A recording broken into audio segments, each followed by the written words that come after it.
beautiful people. This is day 10 of Bookmas. Oh my goodness. Wow, wow, wow. 2 more days and we are done. Oh my goodness. Oh my goodness. I have all the feelings. I'll probably share those closer to the end, but I have all the feelings. So, as I showed in the beginning, we are going to be talking about This Could Be Us. This is going to be a short, sweet, and simple video because if not, I will go into all the things. Okay. So, Soledad Barnes is the main female character in this book. As you can see, this is her on the cover. And because for all intensive purposes, this is the second book in Kennedy Ryan's series. The first book is called Before I Let Go, and I will talk to you about that on day 12, particularly because I will be done with the book. So, Soledad, oh my goodness, is a homemaker, a woman of color homemaker, and that just filled all the pieces of my heart.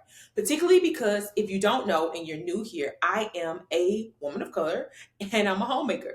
And I have never read a Black homemaker in a book. Never, ever, ever, ever. And I've read a lot of books.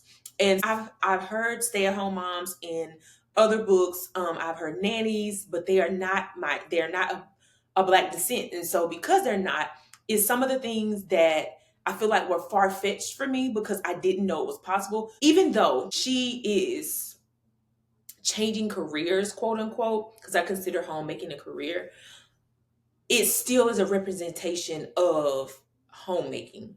And I'm kind of moving a bit ahead. So yes, this book is great. Great, great, great, great, great.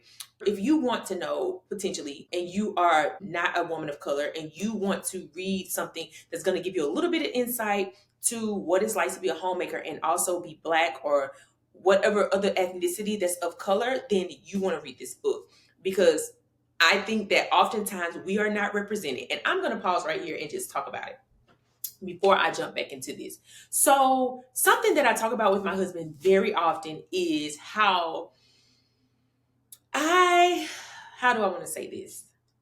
I want to be represented, and not just me, other Black women. I want to see us represented in books more. Now, yes, I've shared one video that was of books by Black authors yesterday. I like to, when I have a problem with something, I like to either become the solution or figure out what the solution is. I don't like to just complain or gripe about something. I like to do something about it. And so, because of that, I'm going to spend my time the rest of this year on into next year reading books that are by Black authors with Black characters.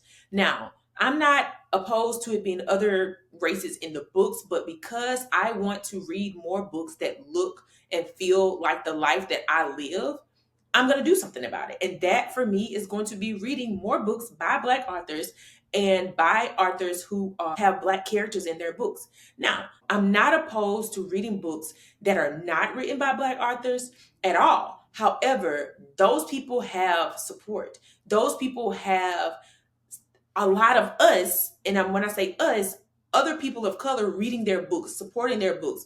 Most of the time, their books are traditionally published, so we know about their books. But for me, because not only am I a woman who wants to read more about the life and my experience as a woman in a book, I have a daughter and she's reading and she's reading several books.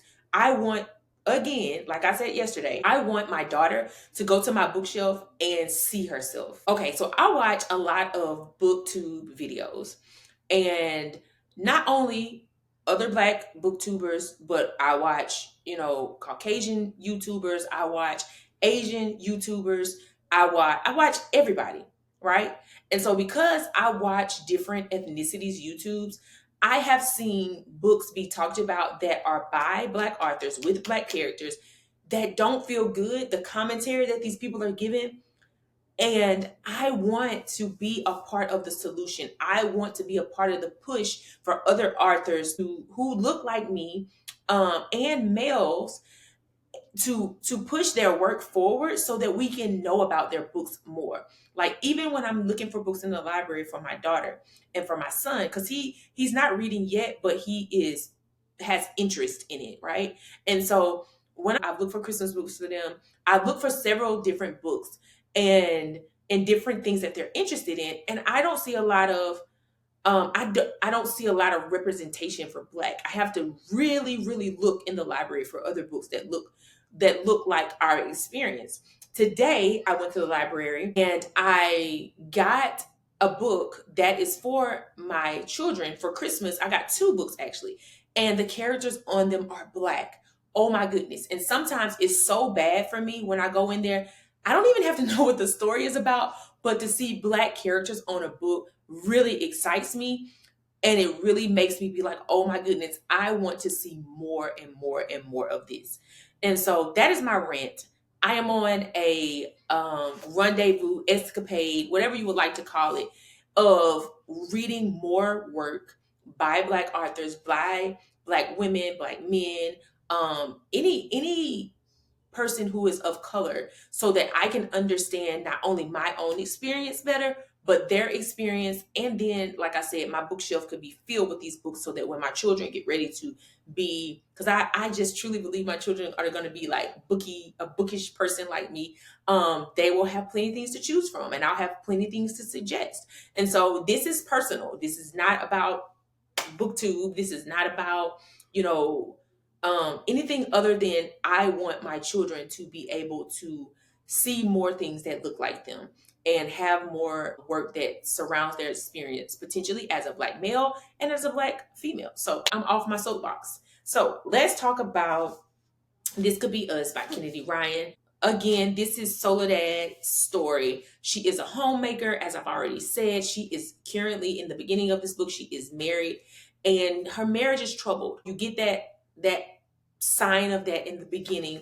And if you're a woman, you can see the signs and be like, ooh, something is not right. And her husband is a jerk. I don't know another way to say it. He is a jerk. I don't prefer him, if you will. Now, I understand he has a little stuff that's going on. There's compassion for him, but homeboy is a jerk. And then there is another character in this book who is amazing. He is divorced.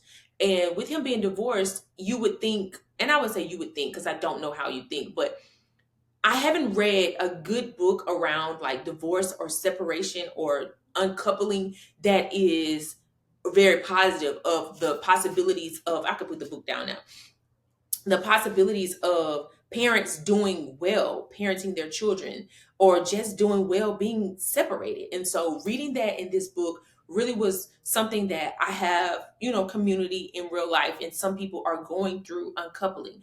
And as they go through it, I've read this book now. I have a little bit of language and I have a little bit of insight of potentially what is going on and the thoughts that this person may be having, the thoughts in, the decisions that are having to be made. I am happily married, and so I don't know what it is besides being in a, just a boyfriend girlfriend relationship. I do understand that type of separation, but I don't understand it from a marriage standpoint. I haven't experienced divorce around me directly, if you will. Now, mind you, I do know people in my real life who are divorced, but I haven't experienced it firsthand. So reading it in this really, really helped to see something. However, it is a great book, and it helped me to see I have more life to live, and that my box, I don't live in a box, but I live in a box, if you will, because I'm a homemaker. So more times than not, I'm here with my family, doing things for my family, being with my children, being with my husband, being with the people that pour into us that are local.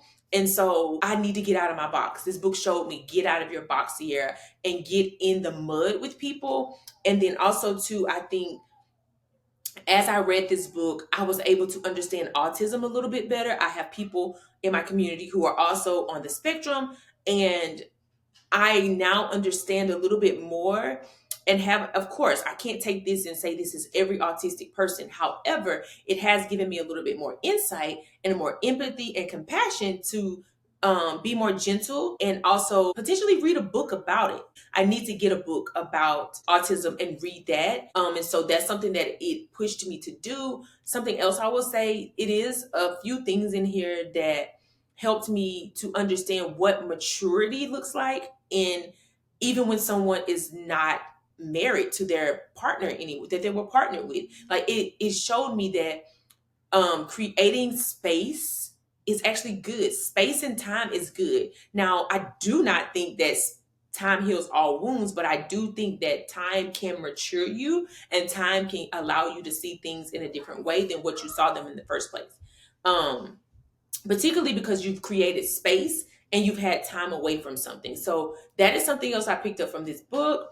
What else would I say about This Could Be Us? The dialogue, oh my goodness, Kennedy Ryan's pen goes like bananas. Like the way that she wrote and how it's very inspirational, like truly inspirational, how she writes and how she gets you to be like invested in the story. And I said this in another video about another book that I was reading, that I didn't feel like I knew what was going on with the characters and it didn't make me want to root for the characters. But this book, like, there's so much information that she gives us and it's so delicate and it's so beautifully written that when you dive into this book and you really like, I'm rooting for Soledad, or I'm rooting for Judah, or oh my goodness, I love the way that he is with his children. I love the way that, you know, him and his ex-wife are able to co-parent well and have these mature conversations. And some other things I can't say because it'll give it away, but there's some very mature ways of thinking and ways of doing things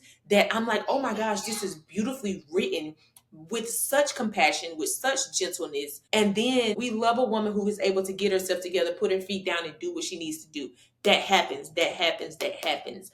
And then it also gave me hope for building business around my home. I've said it in another video that my home is my business. That is my first business. That is my first ministry, if you will. And so because I know that and I understand that, I was able to see and hear how she turned what her everyday things into something that now gives back to her. She was able to reap a harvest, if you will, based on what she was already doing. And this is the last thing I'll say is her friendships. I would say her friendships were beautiful and they were inspirational to me and calling me up higher to be a better friend. And I think that it helped me to also sit down and think about, okay, Sierra, you've done this before. It's time to do this again. What does it look like for you to be a great friend? What does it look like for you to love more? What I'm trying to say is love more intentionally and give more, even when I don't get that same thing back. Like, what does that look like? And that's not what's happening in this book, but for me, that is what came up. It's like, okay, Sierra, how can you show up in relationships like I love you and you're gonna know it? And if anything ever happens to where this is no longer a thing, you know that I loved you. And there's things that maybe first for you that I was able to introduce you to. Because even like how her friends showed up for her, like I said, again, called me higher to see like, oh my goodness, this is what beautiful community, this is what beautiful friendship looks like. And I can't say feels like, um, it did make me feel like warm and fuzzy inside, but I'm saying like this is what it looks like, basically. And there was a feeling of warm and fuzziness that was like comforting to read. I said that was my last thing. This is my last thing, seriously, this time. It filled parts of me that I didn't know were void.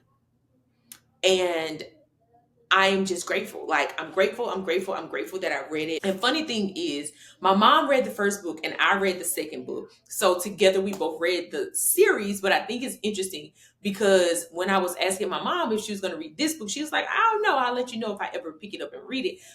But as I'm reading, before I let go, I'm able to tell my mom and text her and talk to her a little bit about what is happening in the book. And that is just something to me that is so beautiful. I've always wanted. My mom is a huge reader. This woman has given me stacks and stacks of books over the years. Some of them I still have, some of them I gave away. But I am saying, like, being able to talk to someone about something that you really love, and not even just someone, being able to talk to your mother about books that you enjoy is top tier, like top tier. If you drink alcohol and you go to like a restaurant, it is top shelf. It is top shelf. Okay. And so I don't know why I'm sharing that, but I really enjoyed to be able to dialogue with my mom and being able to talk to her about something that we both have in common. Like, I think I'm a reader because she's a reader. And I saw her do this year after year after year. And it's so interesting because not only is my mom a deep reader, it's like something that would come later in our lives that we are able to bond over. Yeah. So, anywho, that is it, y'all. I want to make this short, sweet, and simple. And yeah, I will see you all. I think there's 2 more videos left in the next few videos. And again, if you would like to enter the giveaway, then leave me an emoji or comment on the video, and the 12 questions will come out very, very soon. Thank you for watching, and I will see you in the next one. Bye.